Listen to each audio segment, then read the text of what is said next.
So I want to have a conversation with you guys. And first of all, clap for yourselves for coming, for availing yourself. The reason I say you should clap for yourselves is that what you will notice, not only as you study to build yourselves and create solutions to the challenges that we face, and create your startups and become an entrepreneur, you will notice that the biggest thing you can ever do to yourself is to avail yourself, because your ability is your availability. So clap for yourself again. So all of you who are seated here with all protocols observed, as they say in Africa, what you are going to hear from me today, you will hear a lot of proverbs, because we do have them in abundance in the African continent, so we should also use them. African's abundance is not just minerals underneath the earth. We also have abundance in certain things, and proverbs are one of them. So my discussion with you today, with a topic which you already know, from startups to mature enterprises, how can we then be able to leverage that to build impactful startup, especially under the changing climate. And my kick-off proverb with you in this discussion is, you cannot know the good within yourself if you cannot see it in others. You cannot know the good within yourself if you cannot see it in others, if you cannot appreciate it in others.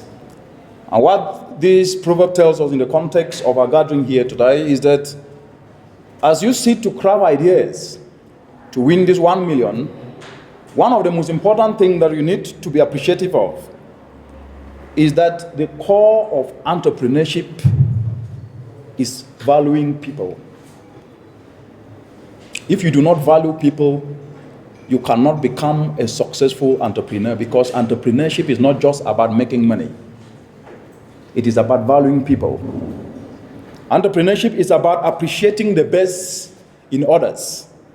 It's about appreciating the best people have to offer and giving your best in return. Entrepreneurship is about co-creating competitive solutions. These solutions to ensure that the challenges we face can be addressed. Entrepreneurship is about understanding the needs of society and working with those in society that are willing to be able to address these challenges. Entrepreneurship is about selflessness.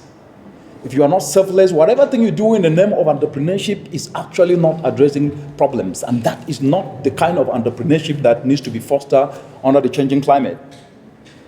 Because the sole aim of anything that you do in the name of an enterprise, in the name of creating an idea, should be to create opportunities, to create solutions to address the challenges.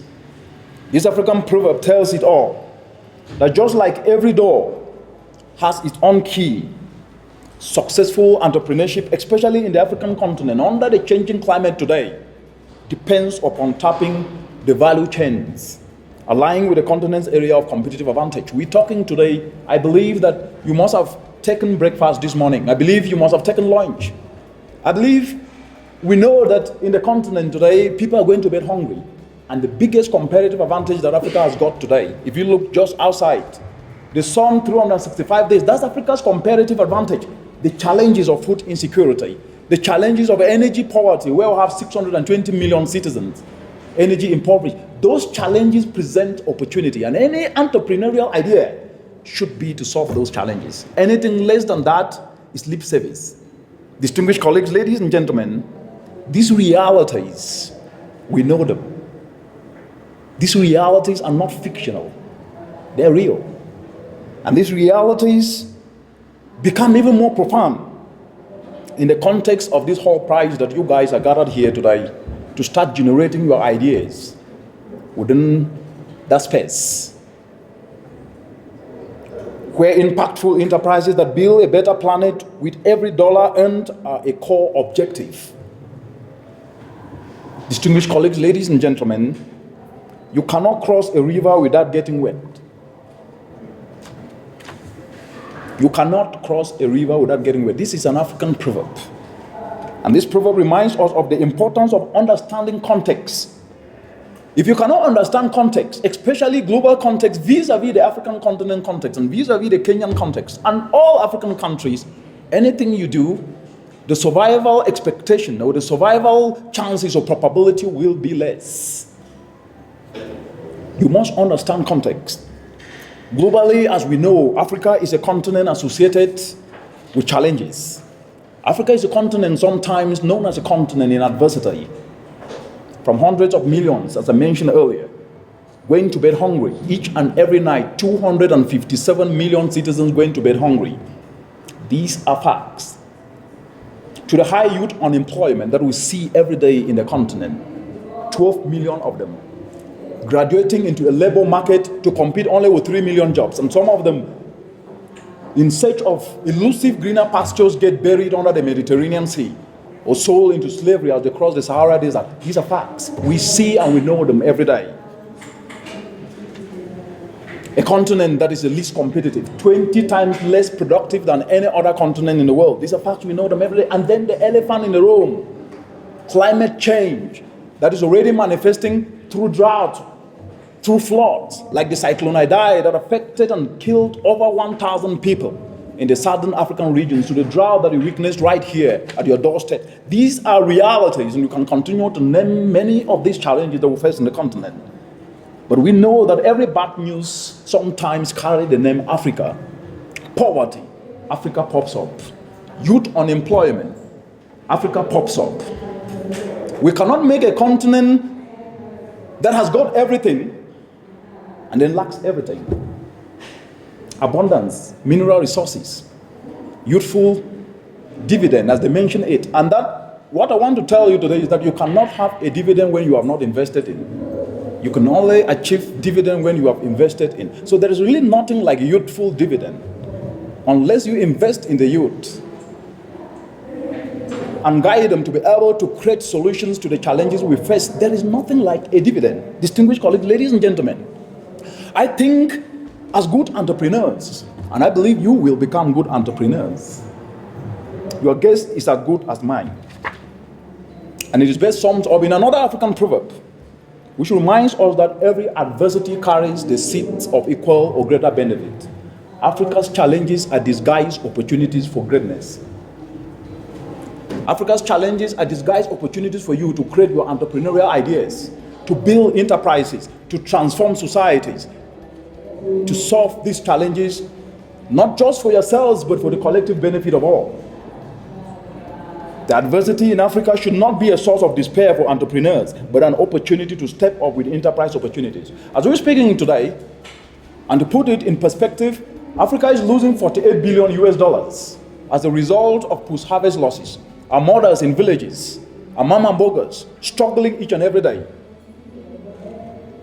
lose food, whether it is the vegetables or the skumawiki or the tomatoes, just because they lack appropriate preservation techniques to be able to store them or to dry the vegetables and to fetch a higher price when the markets are good. These realities confront the Wananchi and our mama boggers each and every day across the entire African continent.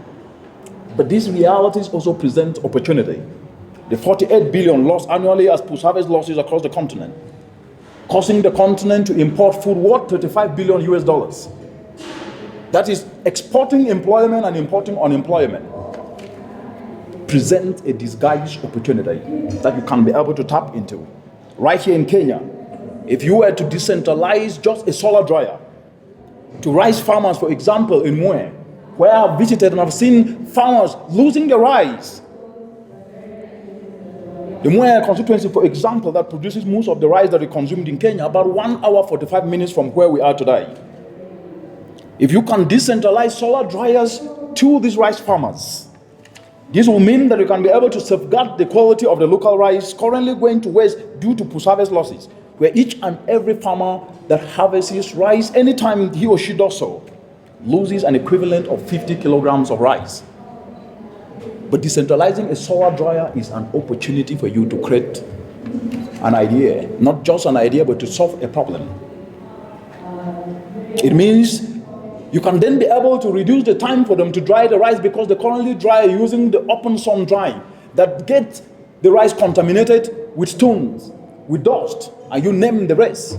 Not only compromising the quality, but at the same time also reducing even the opportunity that could have come if the rice was not lost. But the solar dryer has proven to dry rice 48 times faster than the traditional open roof drying. And this also prevents fungal and microbial growth and contamination. The challenges are disguised opportunity. Kenya is losing food worth $500 million US each and every year. But solutions do exist, but unless you tap into them, never ever tap to arbitrary ideas that sound good on paper but are not realistic on the ground. You will fail. Transformation is not abstraction. Transformation is not abstraction. Transformation is bringing meaningful change to people's lives and solving real problems. Transformation is not mere eloquence alone. It's action, but action that touches many lives. Distinguished colleagues, ladies and gentlemen, as we gather here today, only 1 in 6, a minority of about 16% of the entire African youthful population are in stable employment. While over 12 million, as I mentioned, get into the labor market each and every year, they compete only with 3 million jobs, leaving a vast number of over 7 million youthful citizens in the continent, job seekers, unemployed. If you take Kenya, for example, Kenya needs to create at least 900,000 jobs each and every year between now and in the next 4 or 5 years to absorb the high number of youths joining the labor market. And through simple such interventions that I've just mentioned, a solar dryer, these solutions are obtained without compounding to the emissions that cause climate change. So any idea you create cannot be an idea that compromises the very environment in which we live in. The environment is our home. Environment is our health. And if you create any idea that destroys or adds to the emissions to exacerbate and accelerate climate change, that is not something that touches lives. It's something that destroys lives. And that cannot be a sustainable entrepreneurial idea. A healthy environment is important for any idea to be vibrant and to succeed. Distinguished colleagues, ladies and gentlemen, we're talking about climate change today that threatens to shrink the entire Africa's economy by a massive 75%. If you take Kenya, for example, Kenya loses up to $500 million US each and every year due to climate change effects. That's what the science is telling us. Primarily manifesting itself in the form of droughts, in the form of floods that are only getting worse. Farming cycles have been reducing from once in every 20 years, in the 60s and in the 80s, to once now in every 12 years in the 80s and 90s, and now every 2 years, we almost having a drought or a flood. These are realities. Climate change is not an abstract issue. Climate change is already with us. A long-distance issue has moved to the present. And any idea that you conceptualize and form cannot be devoid of the realities of climate change. Because, for example, an investment or an idea that invests in an area where flooding will come, you will lose your investment. You must therefore climate-proof every idea that you come up with. If not, that will not be sustainable and you will lose it. Distinguished colleagues, ladies and gentlemen, such multiple benefits that transcend economic, social, and environmental dimensions are a core aspect espoused by this whole prize, under whose auspices we are gathering today, and whose motto is that for every dollar earned, there should be positive impact for people and planet. Most critically, this is the basis for establishing relevant enterprises that grow from start-up to matured enterprises that offer value to society well into the future, and by this secure market longevity. This is what we are going to dwell on today. And this is not lip service, and this is not about eloquence or trying to tell you what you need to hear only, but to tell you what you need to hear and what you need to do. What you need to hear and what you need to do. Because we know that a man does not wander far from where his or her corn is roosted. If you are roosting your corn by the roadside, you will not wander away because you'll be taken away, right? For those of you who eat corn, I do. What this proverb tells us is that it underscores one fundamental aspect of a successful enterprise, leveraging on competitive advantages as the foundation of building competitive enterprises. Across the entire globe, nearly 92% of startups globally fell within the first 3 years. Almost 92%. The issue is not just starting an idea. The issue is how to sustain it. 92% from the global statistics that we have. 92% of startups globally fell within the first 3 years. An inability to match up to the competition is among the leading reasons of why this failure. Inability to match up with competition is one of the reasons. And in this era of globalized economies, I'm talking of global competition which you cannot run away from it. We live in a global space. And I've always make this argument. The fact that we are born in the African continent doesn't mean that we should limit our reasoning only to where we are born. You should never ever limit your reasoning only to your tribe, your country, your continent. We live in a global space, and you must understand the dynamics, not just the economic perspective, but also from a competitive perspective. If you miss that, I can tell you for a fact, from what I've learned and from my experience, you will not be able to succumb under the competitiveness of the globe. And that's a very crucial aspect as you conceptualize your ideas to be fostered under this whole prize. Distinguished colleagues, ladies and gentlemen, if you were to take a very simple example, a product or service sold by a local enterprise right here in Kenya can through online markets be obtained from any other country across the entire globe. No country is an island, neither is a continent an island. We operate in the global space, and you must understand these dynamics. If you were to take this example, where a product or service sold by a local enterprise right here in Kenya can through online markets be obtained from any other country in the world. In addition, it's told on some of our famous supermarkets and retailers will reveal that a made in Kenya or any other African country product will compete for a crowded shelf space with a made in Japan, with a made in England, with a made in Mexico, with a made in India, or made in China, or USA, or any other many places, and the list goes on. And it is likely that this imported product will be of better quality, considering the productivity of these economies is much higher and 20 times the productivity of the African continent.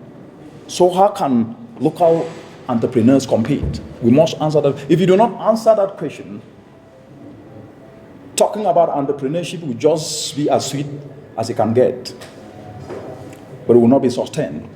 My intent here today is to share ideas to you so that you can be able to understanding that these ideas cannot be fostered outside the scope of thinking these within the changing climate, because you don't need to be a climate scientist or a climate expert or a climate strategist to know that you are affected or indirectly affected regardless of what you do and regardless of what profession or what subject that you are studying. Climate change is with us and we must deal with it, but we cannot deal with it blindly. We must deal with it by seizing the opportunities the changing climate also presents. It doesn't matter whether you're studying literature or law or chemistry, it doesn't matter. These are realities. And entrepreneurship is not necessarily about subjects that you study. It's about passion of doing something that touches others' lives. Anything you do that doesn't touch others' lives, that doesn't motivate you, then definitely there is something, that is a missing link somewhere.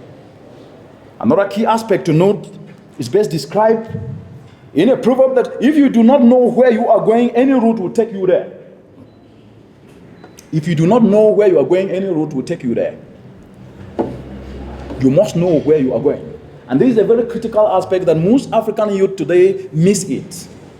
And that is the reason why we are finding it difficult sometimes to sustain the startups, despite the fact that you have the brilliant ideas, you have the brilliant innovations, but missing these aspects of how can you be able to sustain it. And this African proverb, if you do not know where you are going, any road will take you there. In context, this African proverb speaks of one attribute in one word: vision. Vision. Among startups that go beyond the 3-year threshold, there is a phenomenon called discontinuation. There is this phenomenon called discontinuation, which simply means dropping out of the entrepreneurship journey before the startup matures. These are realities that are confronting millions of our young men and women across the continent today. They're getting disenfranchised and disillusioned. They need guidance. Having an idea is not enough. It needs other aspects to be able to ensure that that idea can actually turn not just to solve problems, but to be sustained and to mature. Africa has the worst rate of discontinuation at 14% as we speak today. In comparison, other areas have lower rates. If you take Latin America, has 5.4%. North America has 4.1%. And Asia has only 3.9%. Among leading reasons for this is lack of a clear vision that anchors the startup. Lack of a clear vision that anchors the startup idea. A vision that can be projected into the long-term future. A vision tied to creating solutions to fundamental social, economic, and environmental challenges. Not only about making money. If you premise your ideas only about to make money, I can tell you, you will not be able to go beyond 3 or 4 years. It must be about to bring social change, to enhance economic opportunities, not just for yourself, but for others. And more importantly, to build climate resilience and ensure environmental sustainability.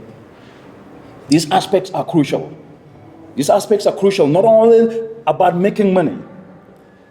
And to be able to do this, I call this an unborrowed vision. Each and every one of you must be able to foster and build what is called an unborrowed vision. Your vision that is not borrowed, not an experiment, not someone else's experimental vision. No, your own unborrowed vision.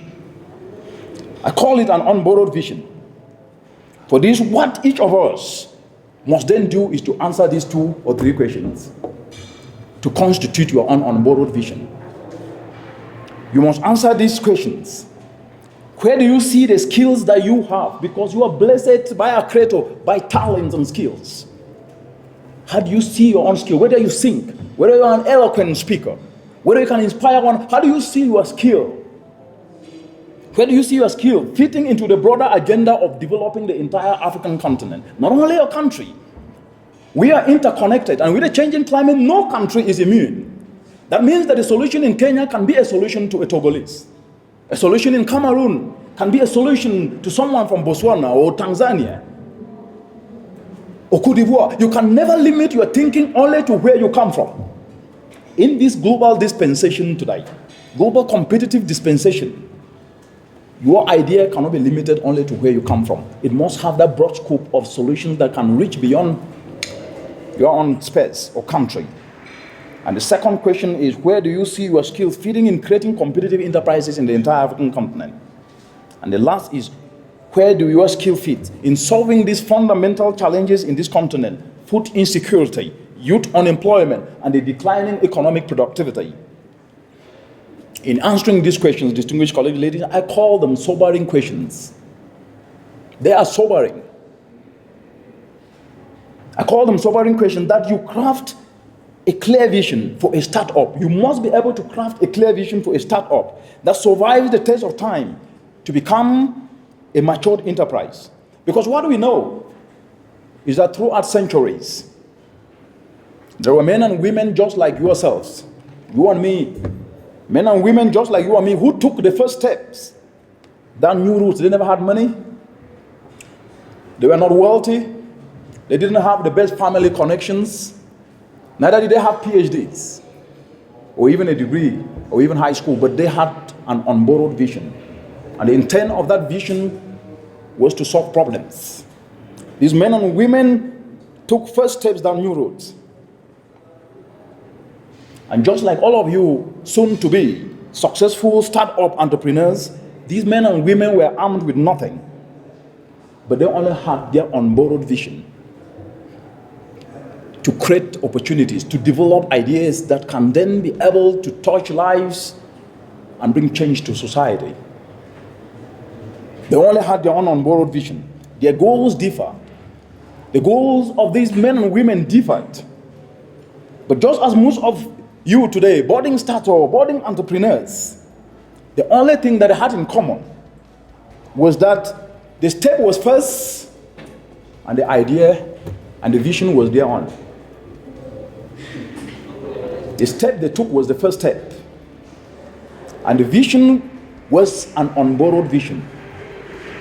Because what I'm trying to tell you is, if you do not develop that self-belief and establish your own vision of where you want to go as an individual, you'll be everywhere and you go nowhere. And just listen back to that proverb that I said, if you do not know where you are going, any road will take you there. You must develop your own unborrowed vision. Without an unborrowed vision, you'll be everywhere and nowhere. Truth be told, we all need an unborrowed vision. These men and women, distinguished colleagues, ladies and gentlemen, when they step out with this unborrowed vision, with a step first and with a vision unborrowed, they were met with jealousy and hatred. You will face that. That's the real world you get into. We've witnessed it ourselves. You will face the fact that you have an idea to solve a problem will not be welcome all the time. The fact that you are coming with an idea, yes, you feel that you're solving a problem, that people will embrace it. That's not how the real world functions. That's not how the real world functions. The world as it is not the world as it should be. But you can perfect it to be the world as it should be. The response they received was hatred and jealousy. But these great creators, these great thinkers, these great artists, these great scientists, these great inventors stood against the men of their time. Every new thought was opposed. Every new idea was opposed. Every great invention was denounced. Even the airplane was considered impossible. Anesthesia for medical purposes was considered sinful. But the men of this unborrowed vision went ahead to do what they set their sight on. They fought. They suffered. And they paid the price of hatred and jealousy, but they never gave up. Despite all this hatred, they endured and they became victorious because they stood for what was right. They leveraged on their passion and they truly believed that solving problems and turning challenges into opportunity was what was needed. That should be the same for you. Coming up with an idea, developing an entrepreneurial idea should be about problem solving. And this is what these men of that time exemplify, and should do the same today. They endured because they stood for what was right, using what they had, their unborrowed vision, leveraging on passion. This is the spirit of dedication. It is the spirit of selflessness. It is the spirit of kindness. It is the spirit of collectivism and not individualism. Selflessness and not selfishness. And these are the elements of what we call innovative volunteerism. That you can be able to build alliances, come together with your ideas to solve a common problems.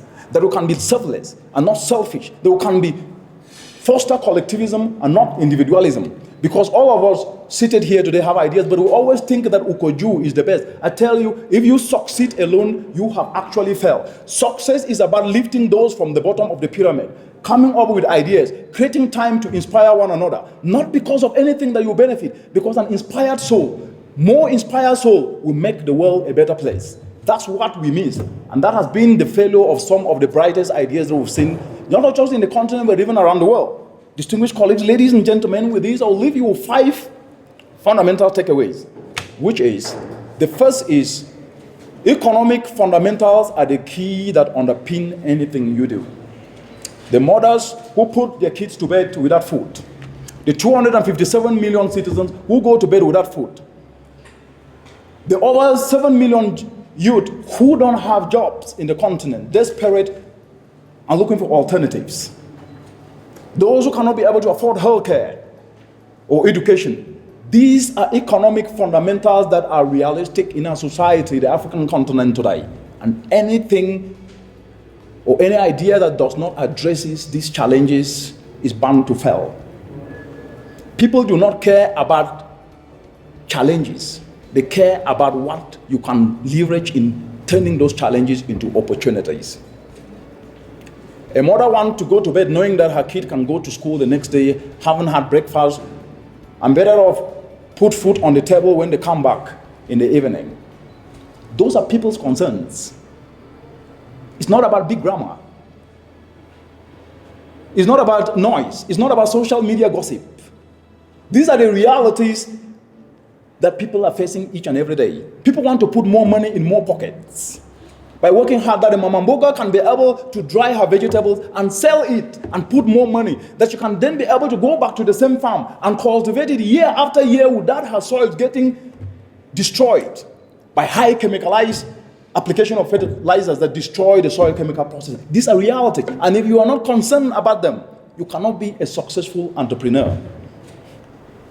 You cannot be a successful entrepreneur when you cannot inspire other people around you. Selfishness cannot be a central underpinning aspect of entrepreneurship. It will fail.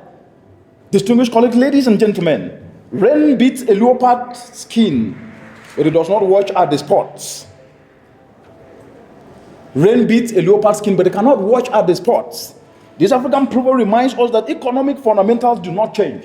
Fundamentals like what I've mentioned, the urgent need to feed people, to create opportunities, to create jobs, and to enhance competitiveness of economy, and to build climate resilience. The message is clear. The startups that will grow to become mature enterprises must be geared towards addressing socioeconomic and environmental challenges that confronts the entire continent today, and specific to the climate change and environment. Africa's low socioeconomic performance, when you hear that a drought has hit a place, droughts are happening in Australia, hurricanes are happening in the United States, but the loss of life compared to the loss of life in the continent is higher because of low socioeconomic development. That's the reason. So unless you build those opportunities, using your ideas in the form of enterprises, we will continuously get these challenges and more people affected with any drought or any flood, which are manifestations of the changing climate today. While climate change is a global phenomenon, the poor in the African continent are disproportionately afflicted because they lack the resources to quickly recover from these effects. Africa's efforts to combat climate change must be driven, and any enterprise that needs to be created must be created within the climate action space. And that takes me to my second point, which is driving competitiveness.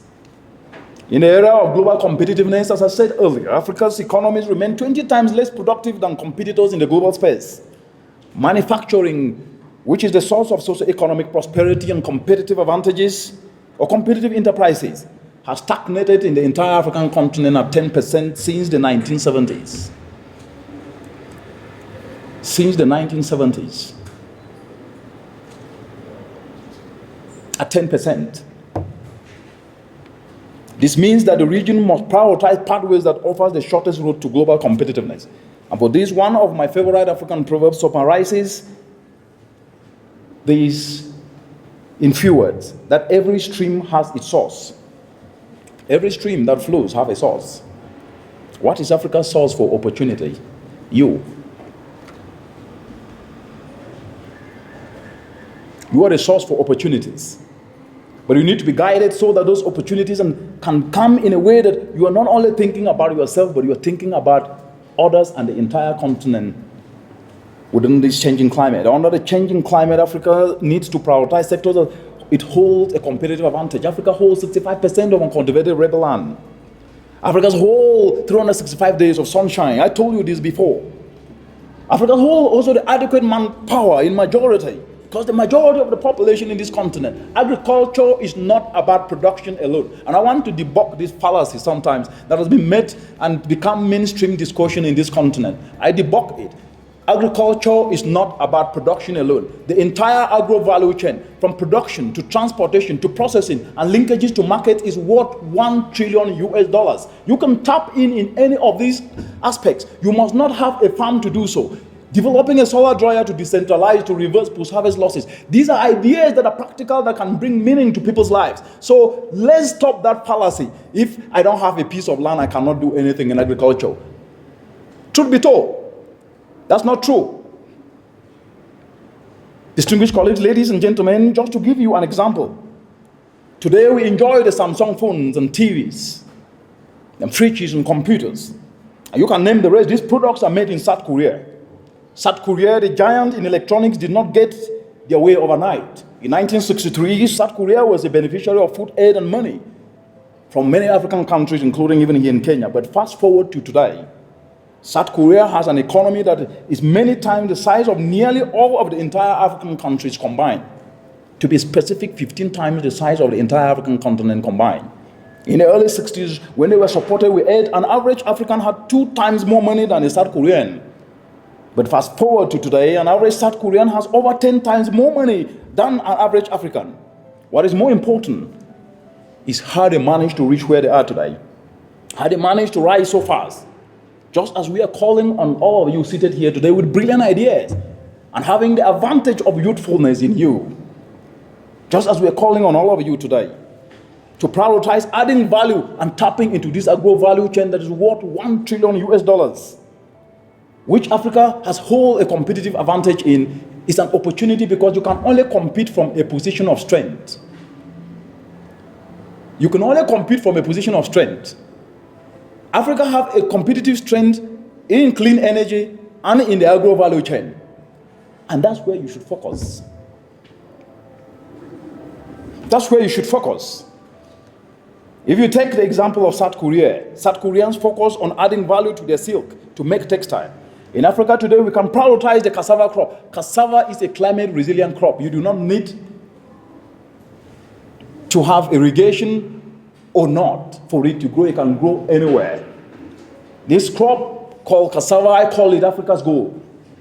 It is the only crop that can be processed into 300 products, including delicious ready-to-eat snacks that can be sold to supermarkets and individual consumers across the entire African continent. In addition to this, even during harsh weathers and with less water as climate change already causes, cassava is the only crop where losses are lowest, just about 8%, as compared to 20% and more for other traditional staples like maize and others in the continent.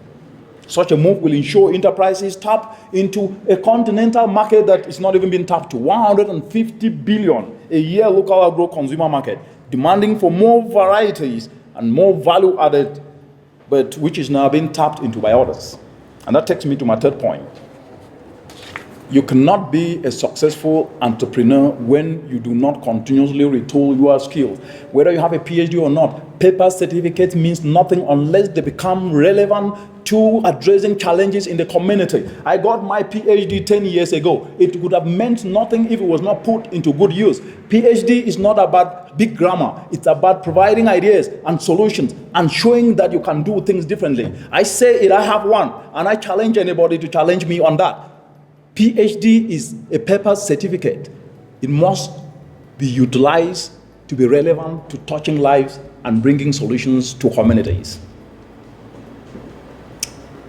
Whether you have a master's or a diploma, it doesn't matter. What matters is how do you leverage on certificate to make meaningful impact in people's lives. The era of PhD, Dr. This is gone. It is about what are you doing to touch lives. That's the most important. I am not in any way trying to undermine degrees. I am saying we must move beyond that. That's my point. And I stand to defend it anytime, anywhere. Prophet Moses is a historical figure. Reverend 3 times of the world's largest organized religions gives us one of the most official lessons we must embrace as budding entrepreneurs, as you are, using what you have. The question always is, how can I start an idea when I don't have money? Money cannot buy ideas. Money follow ideas. Money do not buy, money follow ideas. So your idea should never be stopped because you do not have money. And you must always start with what you have, and what you have is you. Money cannot buy a passion. I'm not talking about passion fruit sold in supermarkets. I'm talking about that inner flame that burns in each and every one of us, that inspires us, that makes us get up every morning, want to do something different because we're passionate about it, whether we have resources or not. Money cannot buy dedication. I believe that a lot of you were invited and only a few of you have shown up today because you felt that this was necessary for you to come. Others will not come and they will complain on social media and say, "C'est a Kalis idea." The time of blame game is over. This is the time for action, and action premised on solving problems. Just as we are here today, faced by significant challenges, Moses faced far worse. For those of you who have read this in the Bible, Moses faced far worse challenges. We see who say, "No, we don't have this, we don't have this." I believe we think we are the most unfortunate people in the world. That's not true. We are the luckiest. We have nearly everything. But the problem that we face is that we do not think that we can be able to seize that without necessarily having to wait for someone. That's why you must develop your own on-borrowed vision to solve challenges, to create opportunities, to build your own enterprises. And you must not only wait and say, "No, hakuna pesa, hakuna kazi." That has been the language around. and an entire continent. But I'm telling you, you have what it takes to make change and to build yourself and to solve problems. As I said, that Moses faced far worse. He had the raging sea, Red Sea ahead of him, a ferocious army in hot pursuit, and the destiny of an entire nation to protect. With nothing but a staff in his hand, he was instructed to not fear and to raise the staff that was in his hand. And he did. And the result was a miracle that has never ever happened on this earth again. The Red Sea parted and he led himself and the entire nation out of the jaws of death. And as we gather here today, the message from this contextualization from the Bible is very simple. The staff you have in your hand is your skill and your talent. The biggest premium that you have, it's not money you have in a bank or a house you build, or that's nothing. Climate change will wipe all those things out. A flood will submerge your building. But your skill and your talent is the biggest premium that you have. You can generate an idea and rebuild yourself anytime. The biggest premium and the biggest asset you have is your skill. A skilled human being is 4 times the value of natural capital and 15 times the value of added value to natural resources. So if you say it's 4 times higher than the value of natural capital, and you multiply that by the 720 million youths across the continent, then you will know Africa's real value is not about mineral resources, it's the humans that work on in this continent. But we've ignored humans. And any development idea or any entrepreneurial idea that do not put people at the center, as I started off saying, might not be able to be sustained. Distinguished colleagues, ladies and gentlemen, and you cannot be able to consider your skills in silo, but in the context of the economic fundamentals. And each of us, regardless of disciplinary background, as I say, must critically think how your skill and talents and what you can be able to do to continuously improve your skill, refine your skill, and adapt it towards creating competitive solutions, leveraging the competitive advantages that I've already mentioned. The ultimate end of startup enterprises must be to leverage on skills to forge solutions that align to enterprise solutions. The 4th one, you must be selfless. You must be selfless. 2 ants do not fail to pull 1 grasshopper. Africa's agro value chain, I've mentioned $1 trillion US. And no one entrepreneur can tap into it. You cannot be able to do it alone. That's a fact. I'm telling you, you will need to combine skills of people in information communication technology, people in marketing, people in different aspects to be able to conquer the entire agro value chain. The selfish ideas and selfish attitude of Ukoju alone, that will not work. You cannot become a successful entrepreneur when you want to do it alone. You cannot. You will not succeed. Your success is when you build and empower others and foster alliances with people with a common vision that align with your own unborrowed vision. It requires the input of different people with diverse skills to devise competitive enterprises that win over the market. We must therefore shun selfishness and be selfless enough to gather our minds and energies and complement each other in the solution process. This selflessness is a critical need since perpetual individualism is costing the youth in the entire African continent a merit of opportunities. A good indicator is you will see in most countries, and if I was to take just Kenya for example, is the low absorption of funds under the youth enterprise. Many youth overlook this channel simply because it's called for financing groups and they don't want to align their skills to work with one another because I want to be Ukoju alone. That's terrible. You cannot be a successful entrepreneur without inculcating the values of selflessness and kindness. You cannot.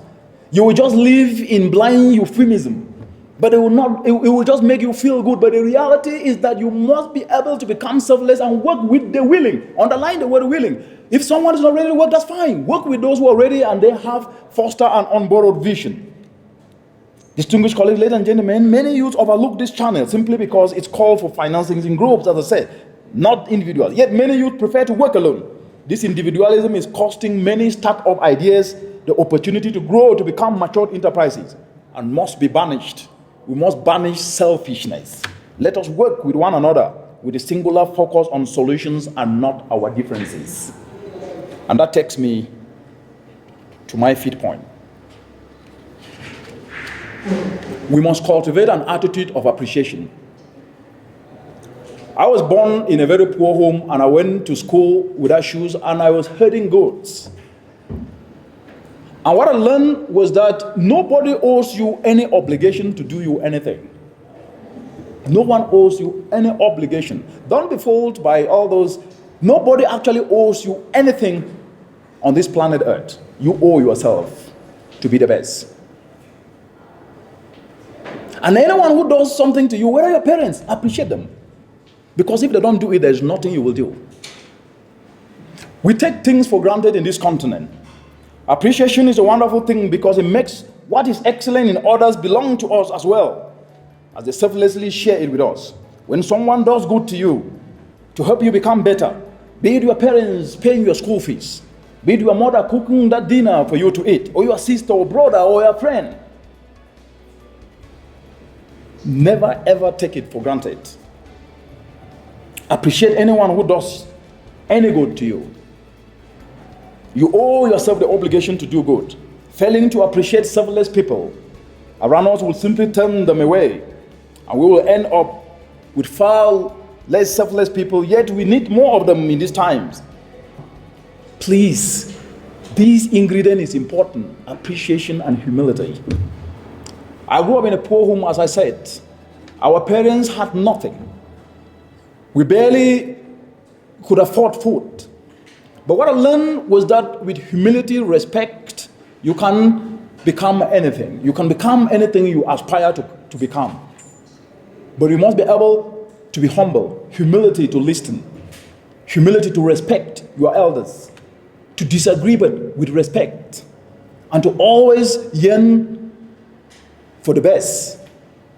Because these are critical ingredients that if you miss them and the ukoju enters your head, no matter the excellent ideas you have, they will be crushed. These are my life lessons.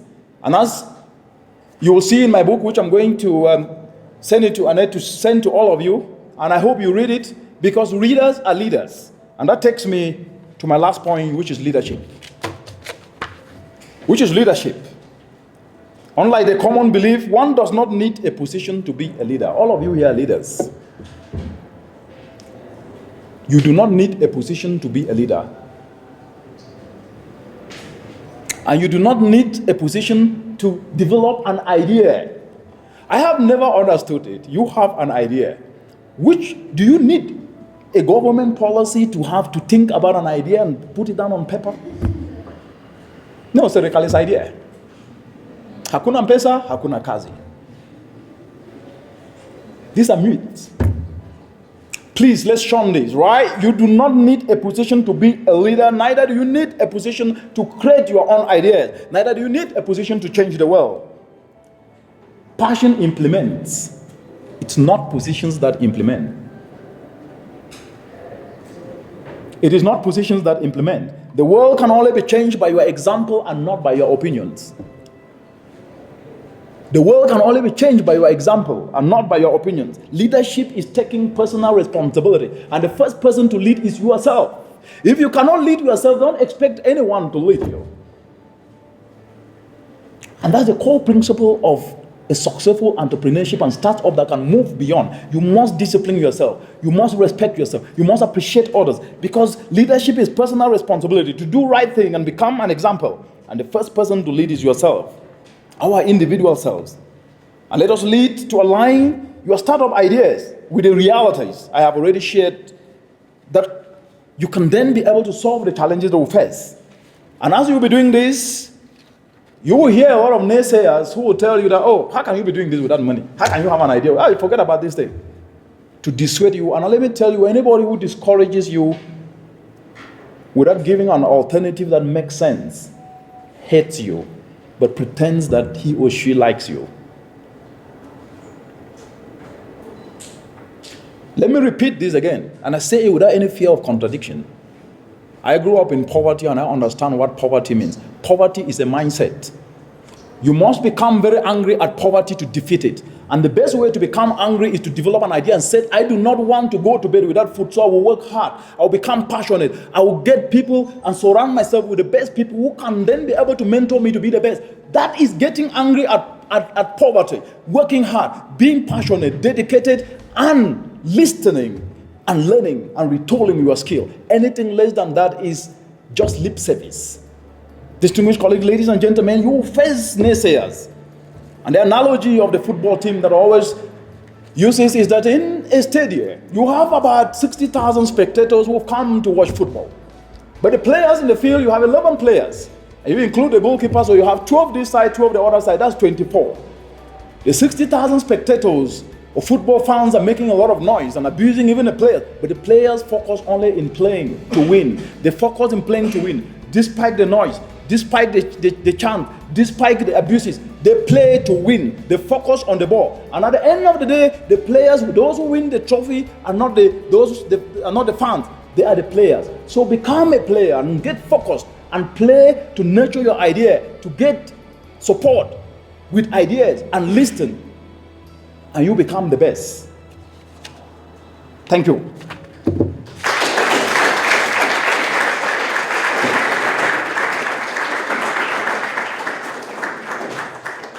That Dr. Richard now agreed to come to us. It's really, he's a very busy man actually. So for him to honor our invitation, we are deeply honored. And again, I don't know how many of you feel like you've been recharged to begin the Postharvest on Campus program at the University of Nairobi. Because that is the goal. How many of you feel like this is real, this is happening? Yeah, and God will vision, yeah? Yes. So, Dr. Richard Milan, thank you so much. To give an example of how this works in terms of the fund, we have a problem with social workers. It's all because we are so individualistic. We don't want to cooperate with others so that we these ones and do something in the society. So I think this one we need to be selfless to change the world around us and to have an impact in society.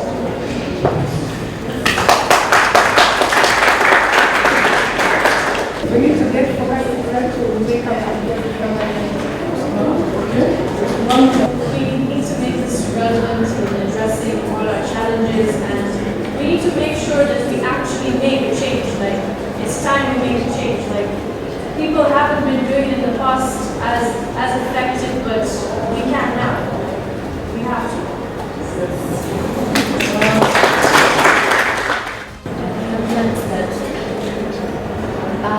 Our passions and skills are what we need to work on and really don't need money. So money should actually be a limiting factor. As long as you're passionate in what you do,